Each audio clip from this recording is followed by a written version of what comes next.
Hello, my friends.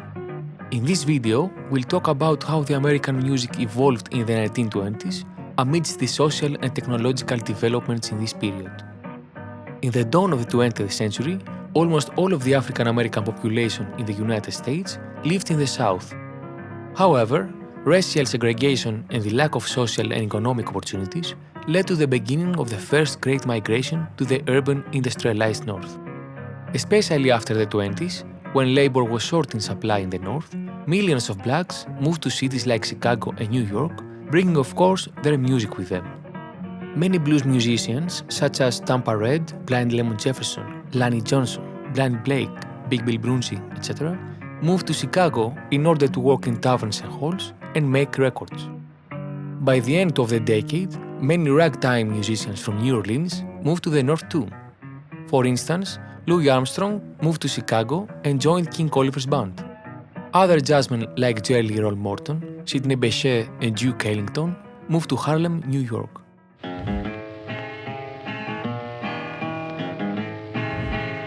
Likewise, many poor Appalachian families moved to Atlanta to find work, bringing their music traditions with them. Appalachian music now had evolved into old-time and hillbilly music. In 1922, the first commercial country recording took place in New York, featuring fiddlers Alexander Eck Robertson and Henry C. Gilliland. It wasn't until 1927, though, when Ralph Peer recorded Jimmie Rodgers and the Carter Family in Bristol in Appalachian Mountains, that sparked the big bang of modern country music. You sure don't have to stop, Lord, Lord, if you don't want me, Mama. You sure don't have to stop, 'cause I can get more women than a passenger train can haul.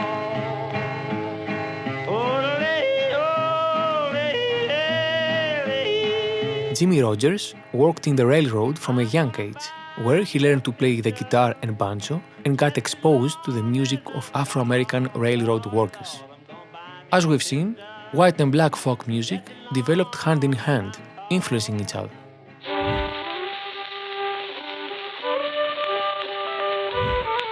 In this decade, industrialization and new technologies kept changing the music industry.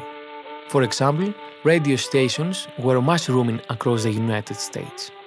The first AM radio station in the South made its debut in 1922 and soon featured old-time fiddler Fiddling John Carson. After this broadcast, his fame spread all over the United States, establishing Atlanta as the mecca for country artists and record labels. 3 years later, in 1925, the Grand Ole Opry Show was founded on WSM Radio in Nashville, Tennessee. It was a weekly one-hour radio barn dance, which continues to broadcast until today.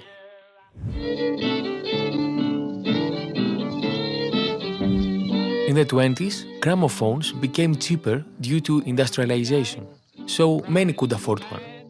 Record companies were selling the records by mail order and to local dealers who distributed them to record stores, grocery stores, drugstores, bakeries, and even post offices. They had a phonograph in their shop and let buyers listen to records to lure them to buy one. Around that time, record companies introduced the term race records, that is, music made by blacks for blacks, to separate them from hillbilly records. The record executives weren't describing the music. Rather, they were trying to solidify an audience, a community for which their product could become a necessary element. Keep in mind that the stores white and black people shopped at were separate due to segregation. An important figure in the recording of the blues was H.E. Spear. Spear was a white talent scout and record store owner in Jackson, Mississippi, who introduced numerous blues musicians to record companies. He was making demos in his shop with a metal disc machine and sent them to the labels.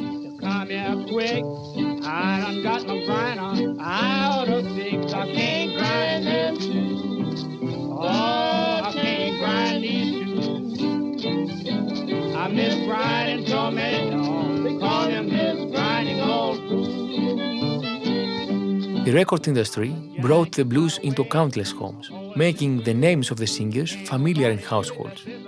Their music was made for dancing and entertainment, and the content of blues lyrics spoke to the black masses. The blues evolved simultaneously with the perfection of the recording techniques and was the first American form to be widely popularized by sound recordings rather than sheet music. Mass media, radio, recordings, and the jukebox played an important role in the development of the tradition.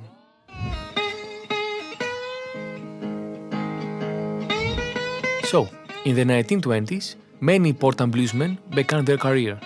Let's meet some of them. Charlie Patton. Charlie Patton is considered by many as the father of the Delta blues. After moving with his family to Dockery Farm in Mississippi in 1897, he developed his musical style influenced by Henry Sloan. He later performed at Dockery and near plantations, mostly with his fellow guitarist Willie Brown, until the late 20s. His first recordings were made in 1929 for Paramount Records. Patton was a diverse songster and played blues, hillbilly songs, ballads, country dance music, etc. He gained popularity for his showmanship, sometimes playing with a guitar on his knees, behind his head, or behind his back. Mississippi Fred McDowell. Fred McDowell started playing guitar around Roseville, Tennessee in 1920. He was influenced by his uncle Gene Shields and later by Charlie Patton. As many blues guitarists did, he mainly used a slide to play his Delta blues. Blind Lemon Jefferson. In the period from 1925 to 1929, the father of Texas blues, Blind Lemon Jefferson, recorded over 90 blues tunes. He influenced every other musician in the South. Lonnie Johnson. During this time, Lonnie Johnson also recorded a lot. He was a pioneer of single-note solos, influencing Django Reinhardt, Charlie Christian, T-Bone Walker, and many more. Blind Blake. East Coast bluesman Blind Blake recorded for the first time in 1926 for Paramount Records. Blake had an idiosyncratic ragtime finger-picking style that influenced many other Piedmont blues guitarists, such as Reverend Gary Davis and Blind Boy Fuller. Son House. In 1927, at the age of 25, Son House turned from the church to the blues.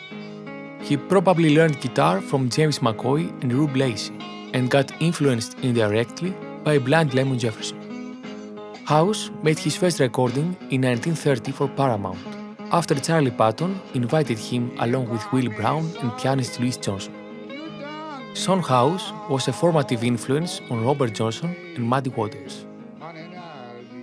Big Bill Broonzy.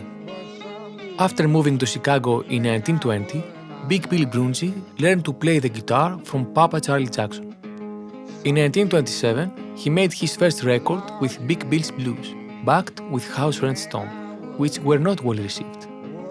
His luck improved though in the 30s, when he recorded extensively and toured with Memphis Minnie. He came to be one of the pioneers of post-war Chicago blues and an ambassador of the American folk music in Europe. Leroy Carr and Scrapper Blackwell. Pianist Leroy Carr and guitarist Scrapper Blackwell recorded for the first time in 1928. Their How Long Blues became an instant hit. They toured and recorded together extensively until Carr's death in 1935. Tampa Red and Georgia Tom. Another successful guitar-piano duo that recorded in 1928 was guitarist Tampa Red and pianist Thomas A. Dorsey, also known as Georgia Tom. Their Hokum Blues hit, It's Tight Like That, sold millions of records. In the next episode, we'll see some more important figures of American music and we'll talk about the developments in popular music in the 30s. Keep in touch!